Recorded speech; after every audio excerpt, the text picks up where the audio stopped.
തിരുവനന്തപുരത്ത് ശക്തമായ ത്രികോണ മത്സരം നടക്കുന്ന ഒരു മണ്ഡലമാണ് നെടുമങ്ങാട്. ഈ പ്രചാരണം അതിന്റെ അവസാന ലാപ്പിലേക്ക് എത്തുമ്പോൾ ശക്തമായ പ്രചാരണമാണ് മൂന്ന് മുന്നണികളും നടത്തുന്നത്. ഭരണ തുടർച്ചയെന്ന ആത്മവിശ്വാസത്തിലാണ് സിറ്റിംഗ് MLAയും മന്ത്രിയുമായ GR അനിൽ.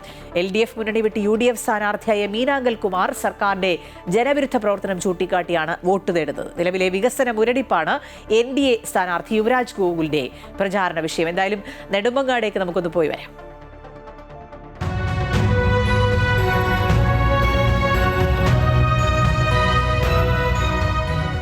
പ്രചാരണത്തിന്റെ അവസാന ലാപ്പിൽ വികസന നേട്ടവും വികസന മുരടിപ്പുമാണ് നെടുമങ്ങാട് മണ്ഡലത്തിലെ സ്ഥാനാർത്ഥികളുടെ പ്രചാരണ വിഷയം. മണ്ഡലത്തിലെ ജനങ്ങൾക്ക് നൽകിയ എല്ലാ വാക്കും പാലിക്കാനായതായി സിറ്റിംഗ് MLAയും മന്ത്രിയും LDF സ്ഥാനാർത്ഥിയുമായ GR അനിൽ പറഞ്ഞു.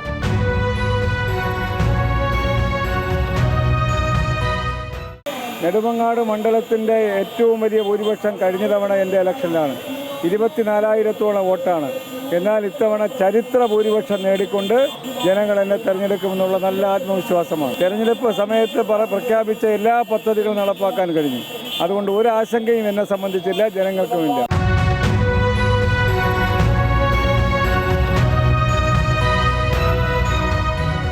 അതേസമയം CPI വിട്ട് കോൺഗ്രസിലെത്തി UDF സ്ഥാനാർത്ഥിയായ മീനാങ്കൽ കുമാർ സർക്കാരിന്റെ ഇരട്ടത്താപ്പാണ് ജനങ്ങൾക്ക് മുന്നിൽ തുറന്നു പറയുന്നത്. രാഷ്ട്രീയത്തിന് അതീതമായ മണ്ഡലത്തിലെ ജനകീയ പിന്തുണ തനിക്ക് വോട്ടാകുമെന്നാണ് UDF സ്ഥാനാർത്ഥിയുടെ വിലയിരുത്തൽ. ഇവിടെ ഒരു വികസനവും നെടുമങ്ങാട് മണ്ഡലത്തിൽ പൂർത്തീകരിക്കാനായിട്ടില്ല. നെടുമങ്ങാട് മണ്ഡലത്തെ ഇദ്ദേഹത്തിന് മുമ്പ് പ്രതികരിച്ച ശ്രീ സി ദിവാകരൻ പറയുന്നത് പോലെ കേരളത്തിലൊരു ചുക്കും ചുണ്ണാമ്പും നടക്കുന്നില്ല എന്ന് പറയുന്നത് പോലെയാണ് ഈ മണ്ഡലത്തിലെ കഴിഞ്ഞ 5 വർഷക്കാലത്തെ പ്രവർത്തനം. ഒരു റോഡിൻ്റെ പണി പോലും പൂർത്തീകരിക്കാൻ കഴിഞ്ഞില്ല കഴിഞ്ഞ 10 വർഷമായി.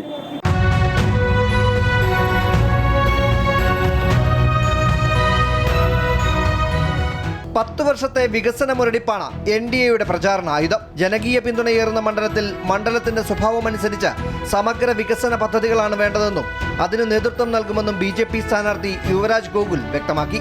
ഓരോ പ്രദേശത്തിനും ഓരോ ആവശ്യങ്ങളാണുള്ളത്. അപ്പം ഞാൻ ഇന്ന ഒരു സാധനം ഇവിടെ കൊണ്ടുവരും എന്ന് പറഞ്ഞു കഴിഞ്ഞാൽ അത് ഒരു ഭാഗത്തിന് ഓക്കെ ആയിരിക്കും, മറ്റൊരു ഭാഗത്തിന് ഓക്കെ ആവില്ല. കാരണം IT നഗരത്തിൻ്റെ ഷെയ്ഡ് കിടക്കുന്ന പള്ളിപ്പുറം പോലെയുള്ള പ്രദേശങ്ങൾ ഇവിടെ ഉണ്ട്, മലയോര മേഖലകൾ ഇവിടെ ഉണ്ട്, ഇതൊന്നുമല്ലാത്ത മേഖലകൾ ഇവിടെ ഉണ്ട്. അപ്പോൾ തീർച്ചയായിട്ടും ഈ മണ്ഡലത്തിന് അനന്തമായ സാധ്യതകളുണ്ട്.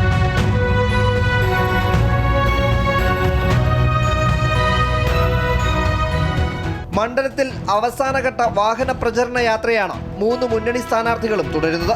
ഓരോ വോട്ടറിലേക്കും ഒരു തവണയെങ്കിലും നേരിട്ടെത്തുക എന്നതാണ് സ്ഥാനാർത്ഥികളുടെ ലക്ഷ്യം. അമൃത ന്യൂസ്, തിരുവനന്തപുരം.